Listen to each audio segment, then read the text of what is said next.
So we have Michael's car. I suppose we should make a start on this, shouldn't we? I've already taken the time to strip the car. I say strip the car. Brought the management and wiring loom out because today we are doing just the wiring today. Taking the boot floor out. Obviously he has got an amplifier in here. So we'll start running the cables and power lines and everything. I'll say there's loads of stuff. It's all included in the box. Get rid of that and try and work out where. That's obviously just the management. So we're just going to try and work out where everything needs to go.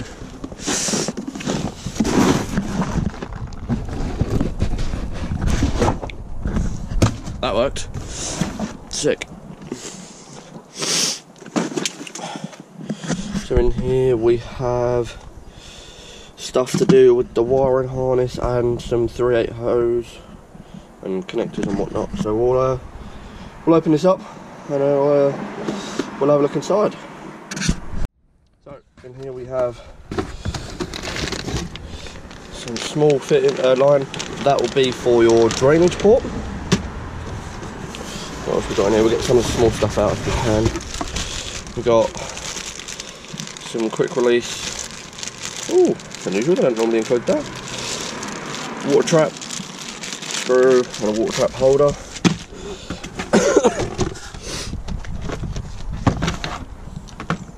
That come out quite nice.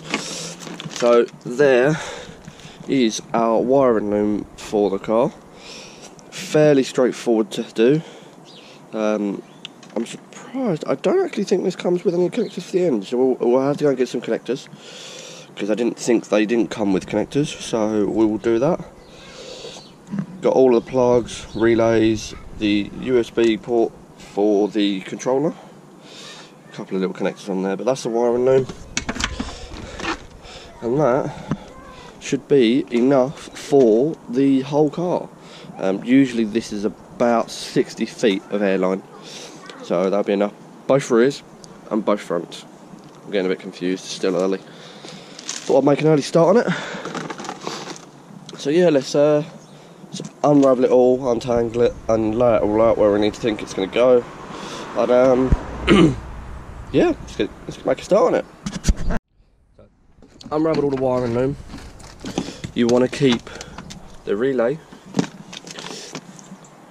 the harness plug, and you want to keep this side, everything this side you need to keep in the boot, or where you're going to be having your management. If you have a car with rear engine, obviously you have everything in the front, have that in the front, vice versa, however you're going to have it.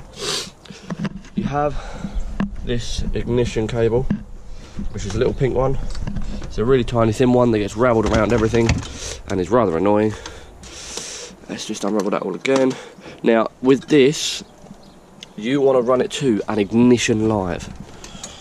Now what this does is this will send a signal to the management to turn on once you turn the power of the car on. This you run to wherever you can get your ignition live. Now I'm actually going to use Mike's amplifier because this runs off an ignition live as well, just to make things a little bit easier rather than running it all around the rest of the car like we're going to have to. So I'll leave that one hanging at the boot. Alright, now that's all there.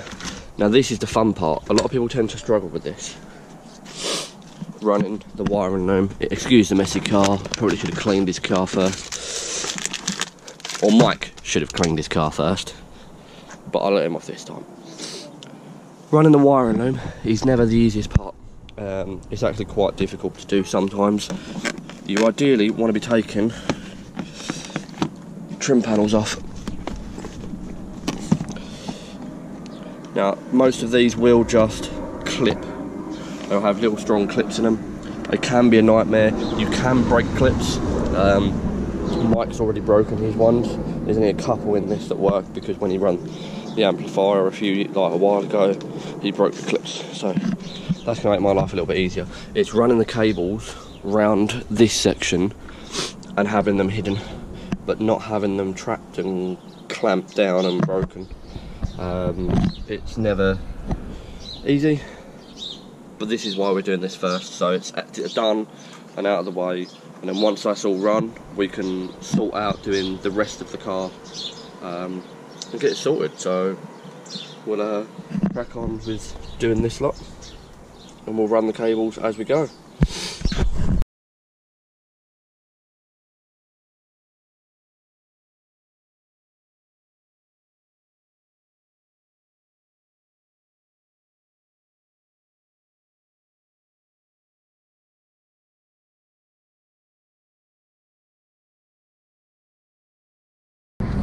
Now, this is usually the fun part or difficult part, whichever way you want to look at it. Now we've got the majority of this all run, somewhat so it's hidden, a bit cleaner. Obviously you can run this however you want. You can run this driver's side, passenger side, through the middle, strip the car out, run it through the headliner.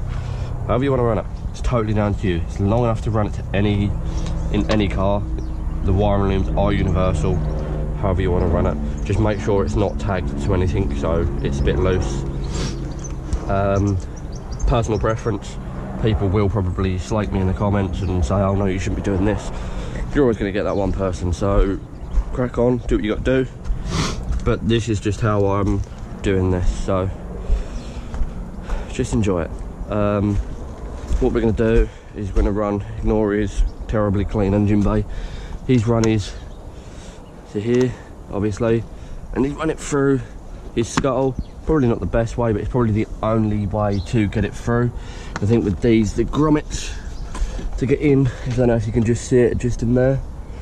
So he's left the weather dampening shield, or to stop the water getting through, he's left that open, but that's down to him.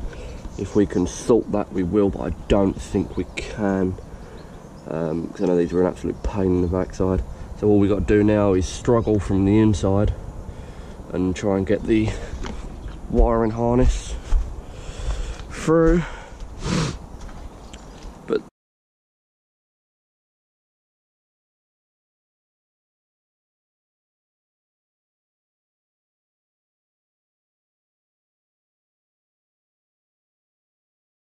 this is why you take your time doing this, because this is going to be the more annoying part.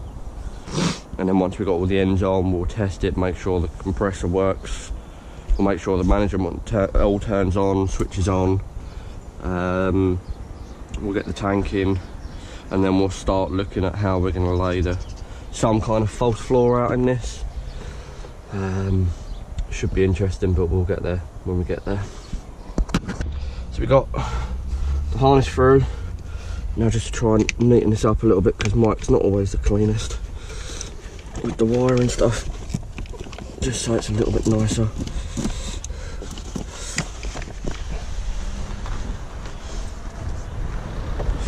So we managed to get it through. We use the same place that Mike had used for his sub, so it comes through there. And then what we'll do is we'll just maybe make this hole a little bit bigger, just so this actually sits down on it a little bit nicer.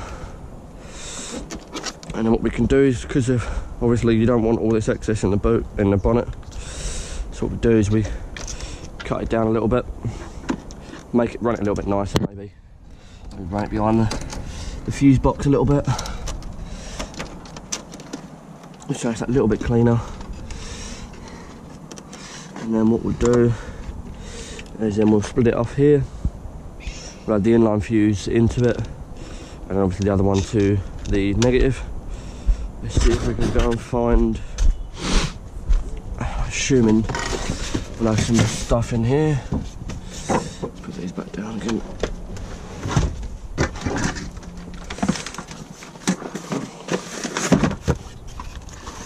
So in here is where you find all your little bits and pieces.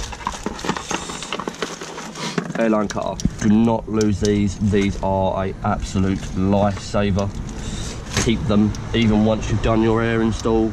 Any of your friends that might be on air ride that need to rerun a line because they've somehow popped it or caught it or rubbed through it, godsend. Don't put your finger in it though. Worst thing you could do. Really hurts. I didn't do it before anyone says it. Take management out.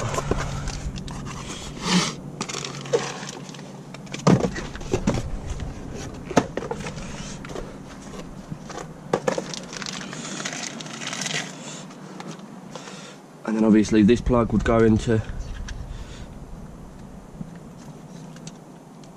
there like so. Compressor.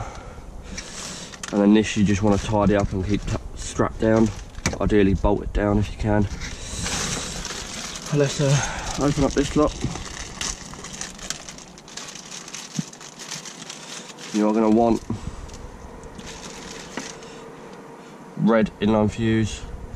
Black inline fuse is for your ignition. You're still going to want to have a fuse in there just in case of a power surge. You do not want to be blowing things up. Probably won't. You blow the fuse, but just in case you don't want to short anything out inside your management. Worst thing you could do is blow one of these up. You will regret it and you will cry.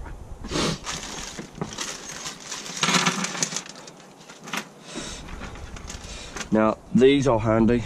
You can obviously do this through your fuse box. Plug it into your fuse.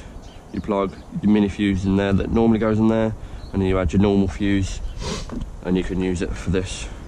All right, so you've got two options. You can do either, but being as Mike's already got a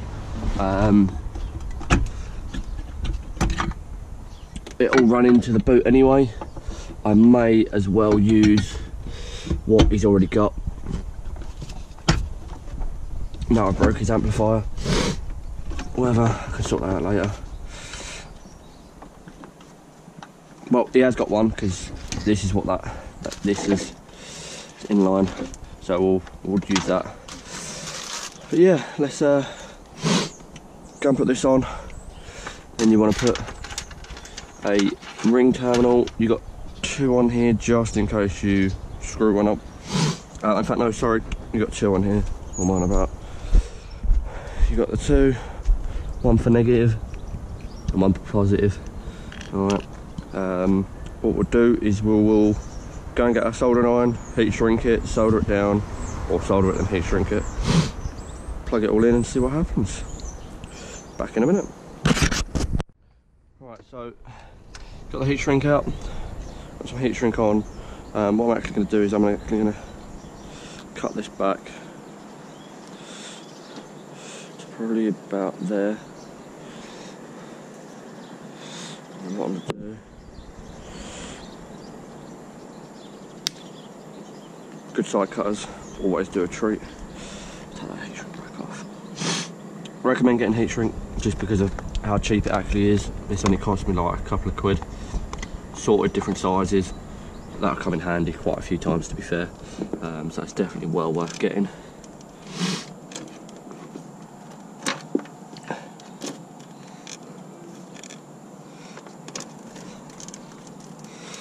Even just for the sheer sake of having it, I'd do it anyway. So what we want to do is go to about there. Yeah, definitely recommend getting some wire cutters. This is just a ghetto way of doing it.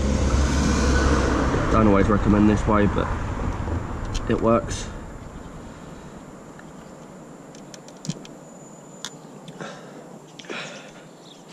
There we go.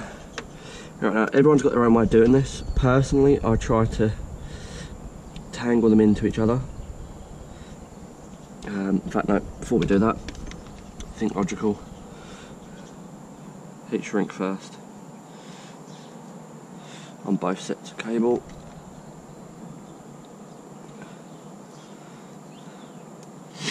Now all of this, obviously, what I would suggest is once you've heat shrinked it and tied it up, a bit of electrical tape will just stop it from fraying too much, keeps it nice and clean.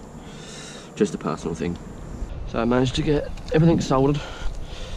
I sort of had my GoPro die, so that didn't help.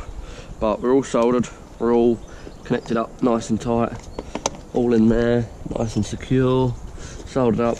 I got the scuttle panel off, just because obviously it needs to be off to get to the struts, so I thought I'd take it off now. It gives me a bit more room to do what I need to do. Tidy everything up there. Oh, got everything run now. Just got to put the connections on there to run to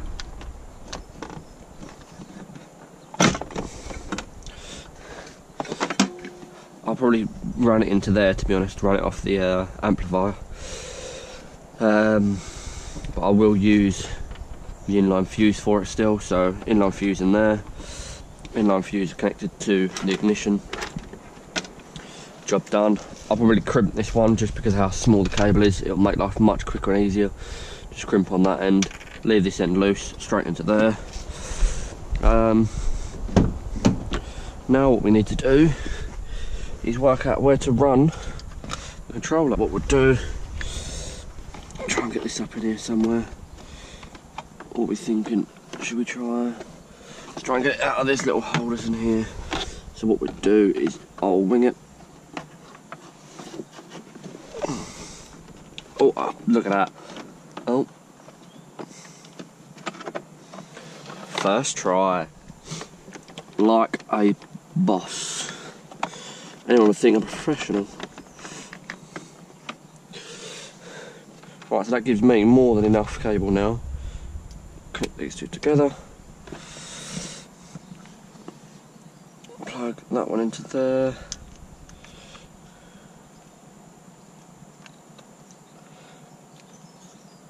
And that is the controller now wired in.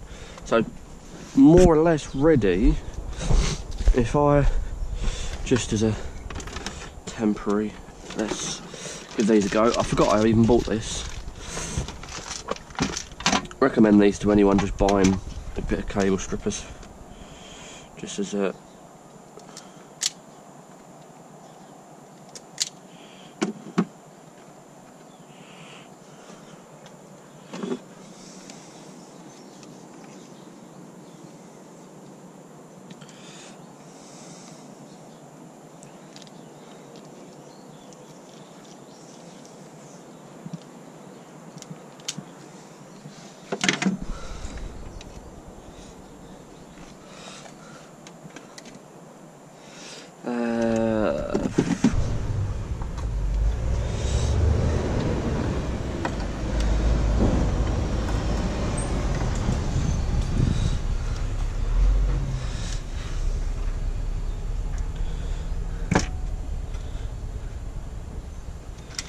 I've got one of these, have I?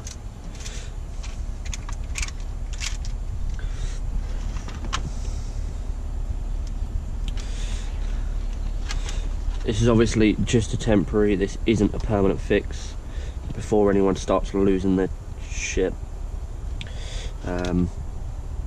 This is not a permanent fix. This is just to test to see if the connections are strong or the connections are good. We should, in theory,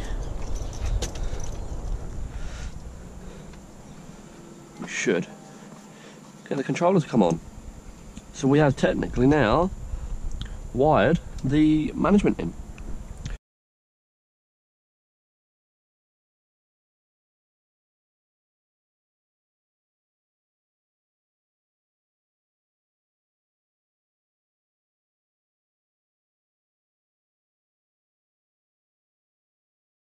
For a couple of hours worth of work, done pretty well. Obviously we are going to struggle to get the tank back in there because of how my little room. Obviously the tank is going to sit like that, it's going to be sunk, but I probably will use this floor or the OEM floor as a just as an idea, as a template, but other than that I think we've done pretty well. Just goes to show a couple of hours worth of work. Not even a couple of hours, well, you can probably do this in about an hour with a couple of you doing it. Usually you'd probably get a few of your mates to do it with you, but I don't think I've done too bad. This is going to be quite a long video.